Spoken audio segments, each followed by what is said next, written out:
In the current scenario, a lot of companies are being tech disruptive and even academia makes a lot of noise.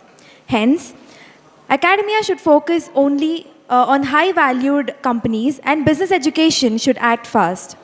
In this context, I would like to welcome our panel members for Management, Social Sciences and Entrepreneurship Focus Group to share their views in context of higher education. Let us welcome our moderator for another interesting and important panel discussion, Dr. Ricardo Archbold. He is the Assistant Professor, Khalifa University, UAE. Dr. Ricardo currently holds a doctorate degree in Business Administration, specializing in Management and Finance, seasoned Finance and Management Professional. In his previous stint, he was responsible for the management of financial operations to include budget and financial analysis, accounting operations, banking, payroll, capital projects, and the management of an annual operating budget of approximately 800 million USD. Currently, he's on the faculty staff of a university where he develops and facilitates courses in accounting, finance, management, economics, and statistics. Honored to have you on this panel, sir.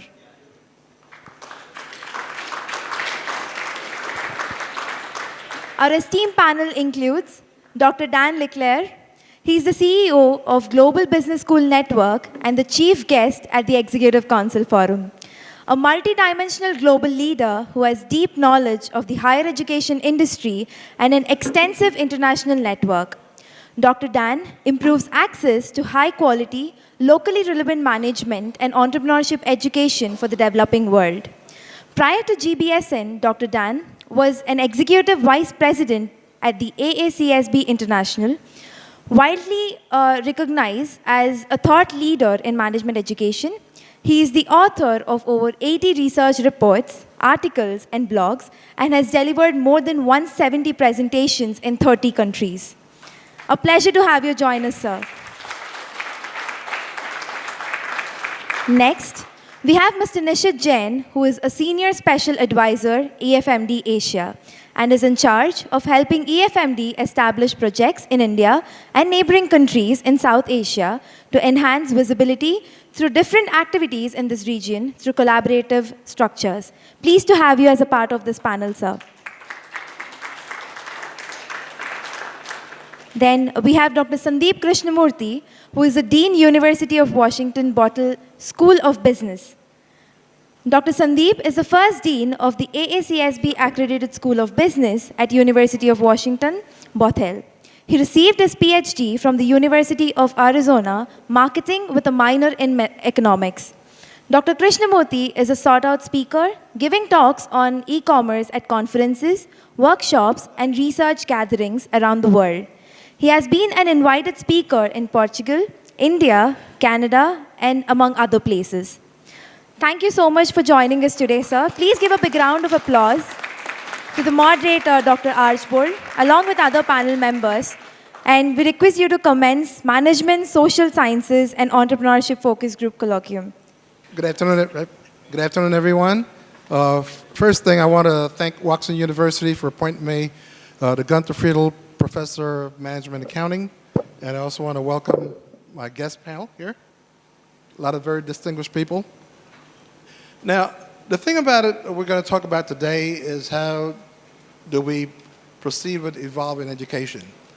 One of the things I remember a lot is that my first experience with computers was actually one of the freshmen in college.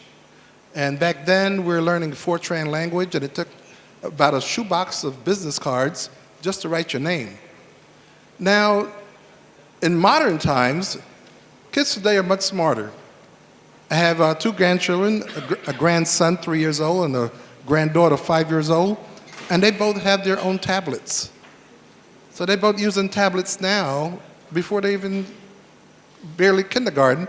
Well, we didn't get it till college. So that's just an example of how students have evolved in all the years. So the thing about it is, for us to think that education will stay the same while all the students are much smarter than we ever were as kids, you know, it's telling us that we have to do something and have education evolve also. And as educators, we owe it not only to ourselves but to the future that we make education evolve. And when I say educators, I'm not just speaking about academics. Industry are also educators because we have the experience to, and someone mentioned in the earlier panel, to integrate academic with industry. And so that kind of really brings about that point here. And so today what I'm going to do, I'm going to ask the questions in order that they're sitting. So it's just going to go to a question, but to make it really interesting, the first person the question will be directed to is whoever's next in line, but because this is a team and we're all a team, the other members can add on and even make it more rich in content. Okay? Everybody ready? Okay. So the first question that we look at here, the world of business as we know it has changed. In the past, many flocked to big corporations or brokerage houses. Today we see many graduates from prestigious schools such as Harvard Business and Wharton School of Business, among many others, that avoid the Wall Street and such, and instead either head smaller companies or they form their own. So the question to you, Dan, is what do you feel is the primary driver to avert the easier path and endure the higher risk of entrepreneurship? Wow. I'm not sure there's one single thing, but many things converging. And I'm just going to point to one, and maybe my colleagues can add to it. When I first started working with business schools, I think it's fair to say that, for example, incubators in business schools was more the exception than the rule. And developing entrepreneurial mindsets was not really part of the expectation of business schools. Whether it's the cart before the horse, I don't know, but I think a critical reason why is because business schools began to say this is important. Part of it driven by companies, not just by this idea of entrepreneurialism, but intrapreneurialism as well. Mm-hmm. So I think part of it is really just that business schools began to prioritize this as something they wanted students to pursue and equip them for. Thank you, Dan. Anybody want to add? Yeah.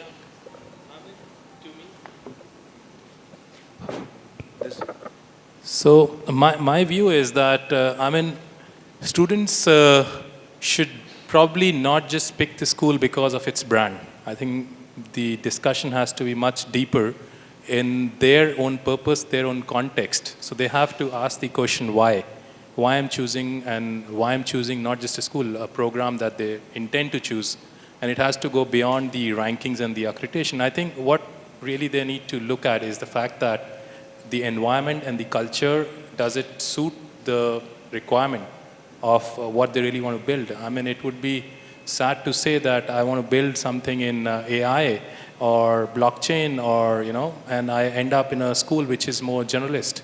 I would rather say that if you really want to go in that space, you go to a school which is, more multidisciplinary one, which is, I think, very, very crucial today, because you might think that AI is essential, but I think it has a lot of ingredients to borrow from schools of design, school of engineering, school of law, school of medical, So it's a whole collaborative approach in future which will define the leading schools. And I'll borrow one aspect on this. From the NEP 2020, one of the great moves that India has taken in that stride is, I think, the multidisciplinary enforcement. I would use the word enforcement, that every school in India would become multidisciplinary by 2030. So I think it says a lot in a little sentence that how important it is to have a holistic view as opposed to just a very focused or pointed. I'm not opposed to pointed, but I think a more broader perspective is needed. Thank you. Thank you. Sandeep? Yeah, just a couple of things. I think the first thing is a lot of entrepreneurs take this approach which we call ready, fire, aim. I don't know if you've heard of that, which basically means that they quickly jump into launching something.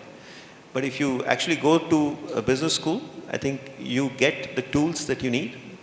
You learn the value of planning, research, and really understanding what you need to do to be successful. So the value add of the business school is to move students from this mentality of ready, fire, aim to ready, aim, fire. That's basically the delta that we add. And so for the students, I think your dreams matter, but business school is a place where you convert those dreams into actual plans that can then lead to actions and finally the real creation of businesses. So that is really a process that I think is very, very valuable, and business schools can be, really, really good at doing that. Thank you, Sandeep. Okay, next question for Nishit. Management best practices have always been somewhat elusive as a common agreement among scholars. If you were to counsel students on the best way to manage their company, what will you advise them as the top 3 items of focus to be successful? In my view, I think the top of a mind would be being curious. So most often when we join an organization, I think we are here to manage, but being curious allows you to learn. And enabling you to learn allows you to jumpstart and take the organization to the next level. So that's the first. Second is being creative. And what I mean by creative is enabling and bringing people from different walks of life into the organizational setting. Because what you may be doing today may not be relevant for tomorrow. And therefore, having people from different walks of life allows you to kind of think more broadly from the market requirements. And the third one, I think, is the fact that you need to create the fun element. And I would say, people need to be enjoying what they do. So culture is what the third C would be to me. Creating a culture of happiness, belongingness, and a culture wherein you feel empowered. So in that sense, I think being curious, being creative, and being, having a culture which is fun is, in my view, would be the best. Thank you. Thank you, Nishit. Any additional comments? Yeah, just, very high level. I think number one, make sure that you join and become part of a value engine, something where there is business value being created, as part of the enterprise. This is not something where you're just shuffling paper or some bureaucracy, but a place where we're actually adding value, to the world. I think that is kind of, idea number one. Idea number two is this whole idea that your job as a leader is to treat people well. Okay, so if you are in a company where you feel like you're not being treated well, or you feel like, you cannot change the culture, then just leave or don't even join the company. And then when you get the power, when you become the leader, you please treat people well, okay? And we see that even the way the event is being organized. So a lot of hard work going on, a lot of organizers learn those skills here. Respect the people that are doing the work, that make sure that, various things are successful. Pick up those skills in terms of just treating people well. And then I think finally I would second what Nishit said. Ultimately, life is too short. If you're not having fun, it's just not worth it. We also have this clear research now that happy employees are more productive. So really, if we are all so smart, how come we can't create businesses where people are happy? I think that is something that's a challenge for all of us, that we take happiness seriously.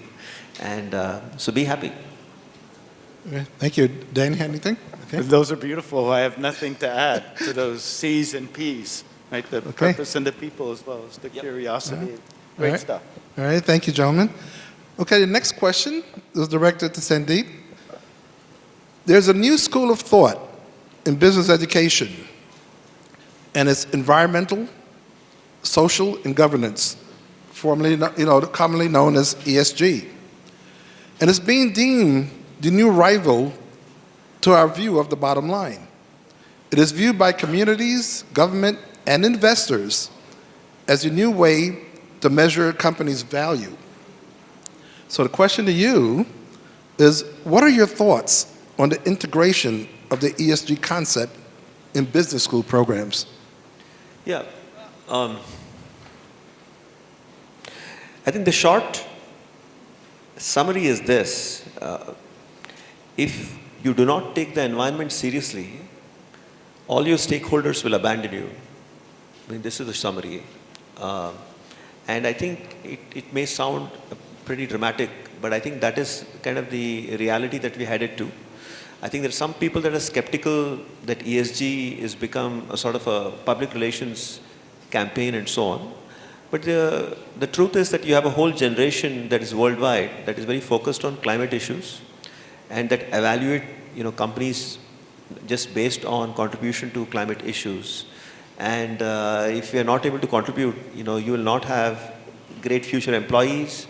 You will not have even suppliers. You may not have community partners. You won't have investors, etc., etc. So the general message that I think that we need to start sending out from business schools is ESG is real, and the E is first for a reason. And if you don't take E seriously, all the other stakeholders, everything else, all other logics start to crumble, basically. So that's something that I hope is food for thought for all of you. Thank you, Sandeep. Additional comments? Agreed. Okay.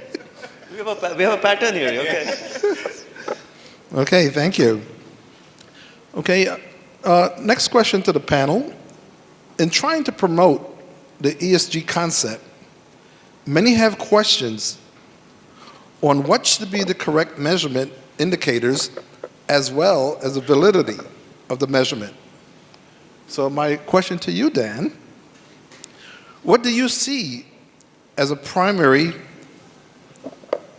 course that needs to be incorporated as part of the standard business courses to fill this need? So you started with this idea of measurement. Right.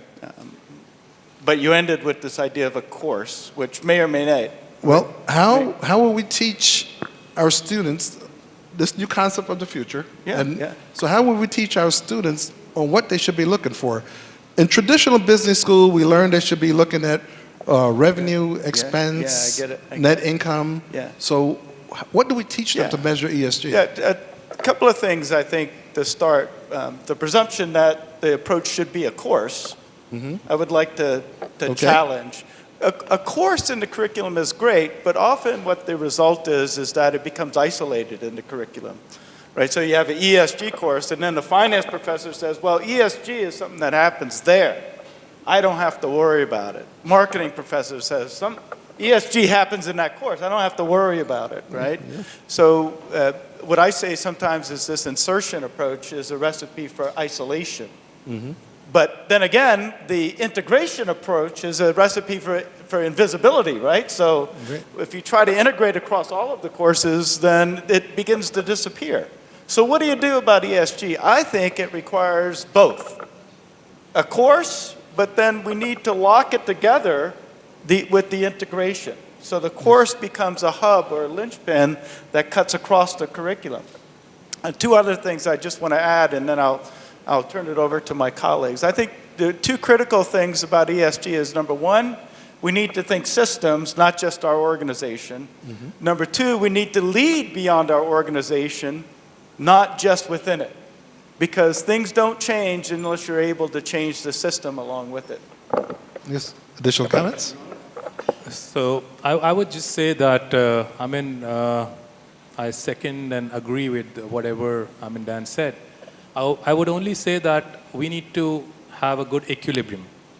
And that's very important, especially in the context of ESG. We can't continue to say that ESG alone will drive businesses. What if we are not sustainable? We need a profit center, we need a strategy, and we need a business model. Despite, having a concern for the nature, the ethics, the entrepreneurship, the sustainability, all of that. But I think a good modeling is first, because that is what drives the ESG. You have to have money to run the show. So that's where I'll stop. Okay. Thank you, Sandeep. Yeah, so we have to move away from either or logics to yes and logics. So I think, positioning sort of ESG and profit as dichotomous and oppositional is not very helpful. So I think the challenge for the future generation is yes and. So the idea is that yes, we want you to run profitable businesses, and we want you to be serious about ESG. So I think that is really the message. So I don't really think that we should break it down into smaller islands of logic and really pit them against each other. I mean, that's not very helpful at the end of the day. It's not going to buy you anything, So that's my view. Thank you, Sandeep. Okay, the traditional business practice was to have profit and maximize shareholder wealth. Modern business thought refers to the triple bottom line. In addition to profit, we also look at people and planet. And this is directed to, who did I leave out? Sandeep. Okay, so in looking at the development of this new learning, how can we change the mindset of our student base to adopt these ideas as part of their curriculum? Yeah, I think one of the things I tell my students is, don't believe that when you have to join an organization, however fancy it is, that you have to stop being you, right? You have to bring your values to the company, right? So a lot of times people feel like they want to join whatever the company is, Google, Amazon, Microsoft, whatever it is, and they're so desperate to subordinate themselves to the culture of the organization, whatever that might be. I think we start out by telling people that the only way that you can, really start working towards the triple bottom line is by being you, which means that you should be willing to bring up new ideas. You should be willing to say that you're going to, be part of initiatives and so on, and that you're willing to actually lead and really explain to everybody else who you are, So hopefully we can help people understand that they can be themselves in the organization, and that will lead to good things. Thank you, Sandeep. Additional comments? Yeah, I agree with that. Innovation's important, and I think culture is important. Business schools are not often purposeful about the culture they build, and I was involved with a project called the Purposeful Corporation, led by an Oxford professor named Colin Mayer, and the whole project concluded with a pretty straightforward definition of what the purpose of corporations is. Remember, Friedman said the purpose of the corporation is profit, right? This is sort of classic, and that stood with us for a long time. But the Purposeful Corporation Initiative concluded that the purpose of corporations should be to solve problems of people and planet profitably and not benefit from causing problems, right? So they had to add that piece at the end. But really, that's the purpose of business, is actually to solve those problems profitably, right? So accomplishing both the and Yes, and is pretty important. Thank you. Shit, you have anything?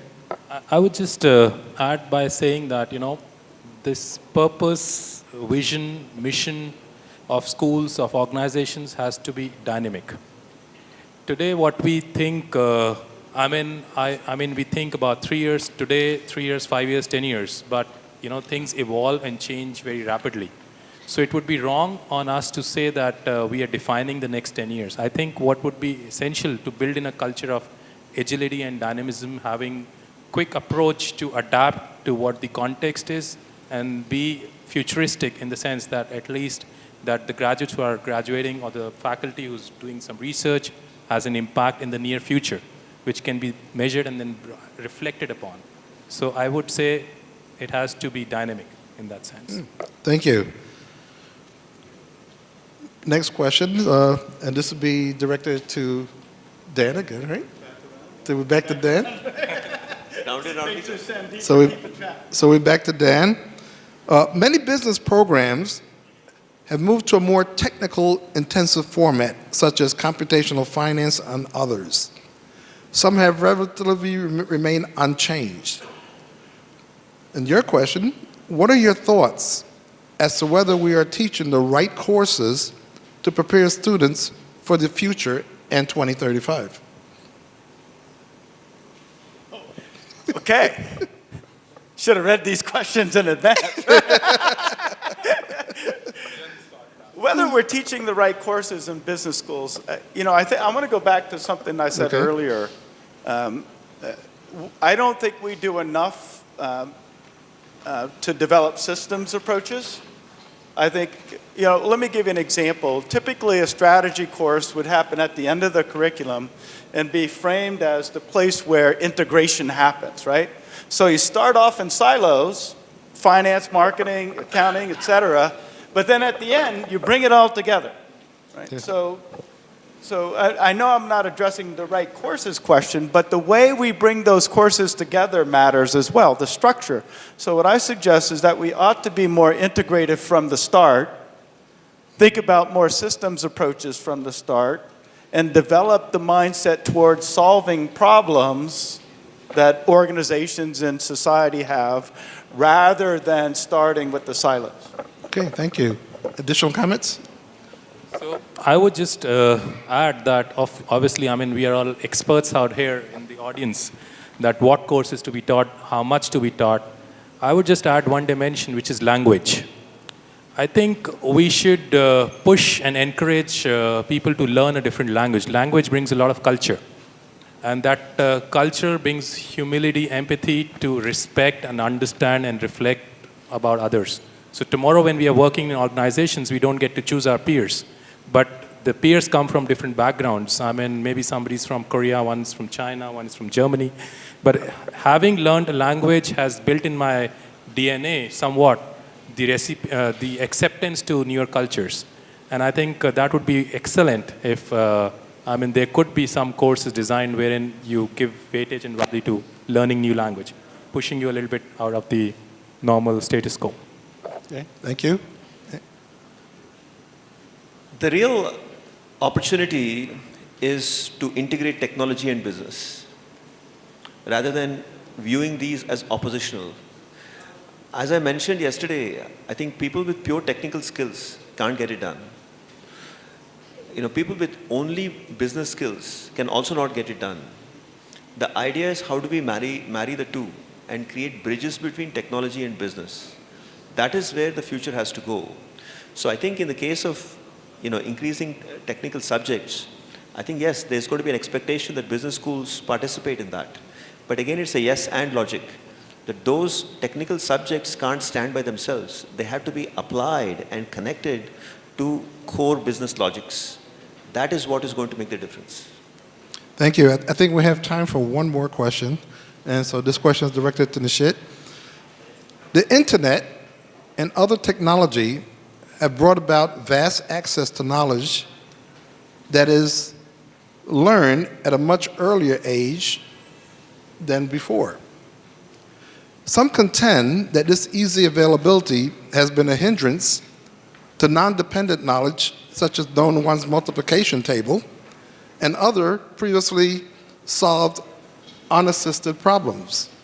Sometimes for simple calculation, we pull out a calculator instead of doing it in our head. So the question to you is, has technology hampered our ability to think on our own? Well, I think technology was created to accelerate the pace of learning and not to hamper. Yes, to some extent, we're getting dependent on technology overly. Like, we don't want to use a lot of mind to think. We rather use a lot of PowerPoint to present, because it's kind of, the thinking is done, it's there. You're just talking about it. Similarly, calculator, like you said. I'll give you a classic example. About 15 years ago, if you asked me to tell phone numbers of my friends, family, and others, it was all on my tips, And today, barring one or two numbers, I can't remember any. So we are dependent too much on our mobiles now to store all of that data. But on the flip side, the good part is that probably I am sort of using my hard disk to probably have some more meaningful things to think about and use that as an opportunity to, accelerate and do something more innovative. And if that is what is being done, great. If not, then I think it's an area of concern. Thank you. Any additional comments? Yeah, this is a multidimensional sort of question. In short, I think technology, we are better off as a result of having more technology. And technology advancements, are going to continue. I think it's remarkable, I think, that we've spent 2 days and haven't really talked about ChatGPT, which I think is one of the biggest advances that has happened in technology just last week. And I think it would be irrational for us to say that we are going to hold back technological advancements. We cannot become Luddites. As we have heard all through, the time here, that digitalization and technological advancement are here to stay. So then the issue is, how is it that we're going to make the best use of it? And I always, tell my students that, when you're playing a video game, be careful to make sure that you are playing the game and the game is not playing you. That is the trick, I think, that we have to avoid, that we have to play the game. Meaning we have to set the rules. We have to determine where the investments are going. We have to figure out the strategy and link it to value. We have to apply the best practices and bring them back. This is our, burden, right? And I think technology is just going to advance and the frontier is going to change every single time. But we have to just make sure that we are playing the game and the game is not playing us. Thank you. Dan, anything to add? Similar, the classic example of compliments. My right shoe is more valuable when there's a left shoe, right? My mind is more powerful with technology than without technology. I think they're definitely complements, not substitutes for each other. Okay. Okay, thank you. Everybody give the panel a hand.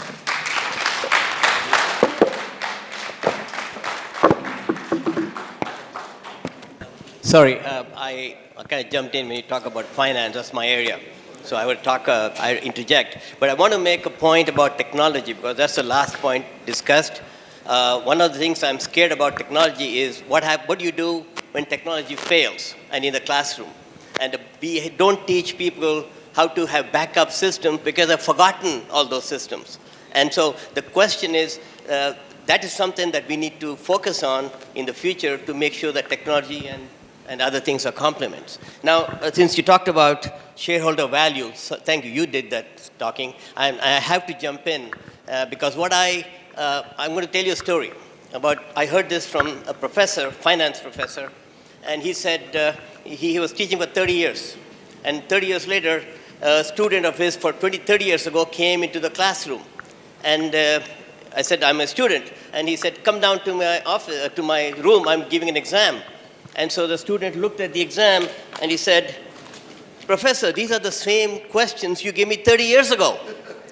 And the professor replied, yes, my son, the questions are the same, but the answers are different. So my point about this is you cannot take care of profits unless you take care of the people and the profits. So you can marry revenues. Where's the revenue coming from if you don't do what people want? So the point is, the shareholder wealth maximization is still true, except you can't do the revenues and the costs unless you take care of the environment, the people, the planet. And therefore, the people coming in, the new students coming in, are aware of that. They won't come to the university unless you do the right things by them. So that's the only point. Thank you.